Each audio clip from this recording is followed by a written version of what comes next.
Hey minions, welcome to Crank It Up. I'm Jim Price, and on this episode of Action Awareness, I want to talk about Pot of Wisdom of the Anansi Tales.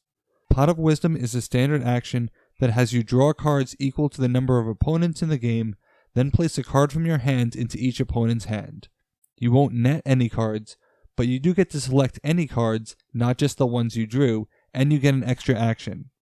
Like comparable cards, this is good for hunting through your deck, but you are forced to give away cards. Outside of the Anansi Tales context, this is worse than a card like Field Trip or Attic Treasures, but context matters, and this is actually a really intriguing setup card for the faction. If you remember, there are 3 outcomes for giving away cards. Players will discard them, triggering your Hornets. Players will play them, also triggering your Hornets, or you can retrieve them with collecting stories.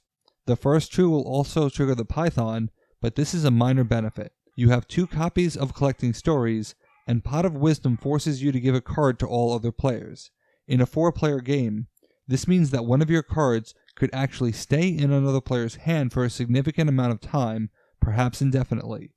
But this card scales in a different way in multiplayer as well. It triggers the Leopard up to 3 times. Unlike a card like Top Tier, there is no one or more limitation on the trigger. Leopard triggers after you place a card into another player's hand, so Pot of Wisdom could potentially be a card that gives you 3 power and lets you play an extra action, which is really nice, especially if you immediately grab one of those cards back with Collecting Stories. You'll notice that Pot of Wisdom does not have the Anansi clause that prevents the card from being played this turn, so you could actually give a card away just to get power and then play Collecting Stories to immediately get it back. I don't consider this to be a gimmick because, in multiplayer games, you cannot do this to all players without using a lot of cards and a lot of setup. In all likelihood, at least one player will hold on to one of those cards and have a chance to use it, which is okay because you are still setting up your Hornets and Python. One of the interesting aspects of Pot of Wisdom is selecting the card to give to each opponent. If you struggle with short-term memory like me, you may struggle to remember which card you gave to which player. Collecting Stories has you look at a single player's hand, and now you are stuck with your choice. When you consider that several Anansi actions get passed around the table, you have to keep track of the life cycle of a card, because in multiplayer, players will rarely give them back to the Anansi player. So if you give away one of these actions, it may be played, and where you placed it is not necessarily where it is now. Anansi can place actions from the deck, but Pot of Wisdom places cards from your hand. This is a great way of giving away Madness, since Madness is more likely to be in your hand than in your deck. This will seem reminiscent of Touch of Madness, but works well as you are drawing Madness cards for positive effects. The extra action can even be another Madness to return to the deck, so if you're overwhelmed with Madness, you don't have a problem getting rid of it. But it doesn't have to be Madness, because minions are also cards. But there is considerable risk in doing this. If you immediately play Collecting Stories, then it is a more complicated, inefficient summon which works, but you may not be able to play it immediately. Because minions provide power and are much less situational, players will be inclined to play them quickly before you can get a Hornet. If you do have one, you'll just sit on it anyway, so a player holding onto the card doesn't benefit them at all. In fact, you can use this to your advantage if you do have a Hornet, and bait them into playing your minion. So giving minions away can be effective, but it raises the questions of which minions you give away, since this almost has to come for your partner faction. You wouldn't give away your 4s or 5s, given how powerful they are. You'd be breaking your own strategy, and giving away a 4 just so that you could play a 2 or 2 2s doesn't make sense.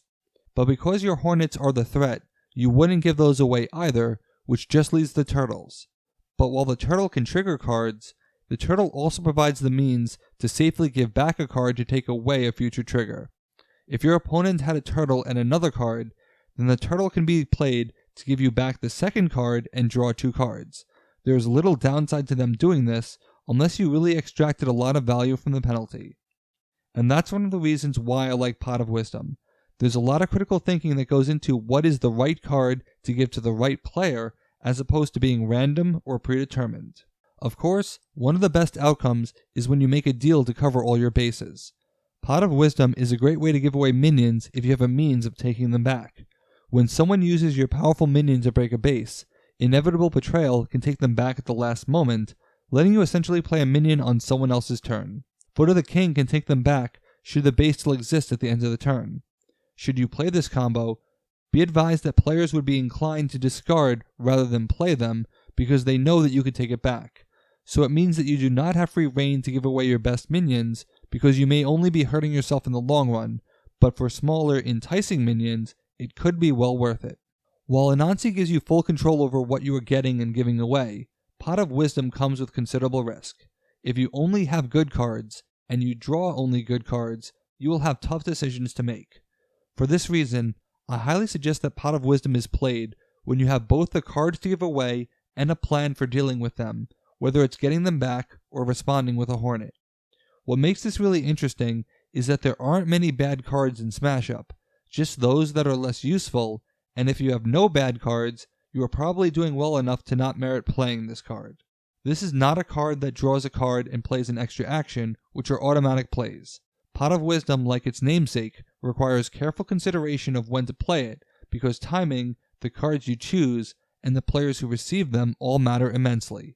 You can go the collecting stories route, but you don't have to, and for each card that you give away, think very carefully about what you expect that player to do with it, because you may not be getting those cards back. The Anansi Tales are easily my favorite faction from the new expansion, and their unique strategy is really exciting. This concludes my preview for the Culture Shock due out at Gen Con. But if you aren't able to make it to Gen Con, I have good news for you. This year, Smash Up is part of AEG's Big Game Night, and if your local store participates, you'll have access to both the expansion and 2 new collector pins, the Kaiju and the Mythic Greeks. Contact your local game store to get them to participate, and subscribe here for the latest updates. This could be your chance to get the expansion a month early. What do you think of Pot of Wisdom? Let me know in the comments. That's it for this week. Thanks for watching. Be sure to like and subscribe. Let's shut it down.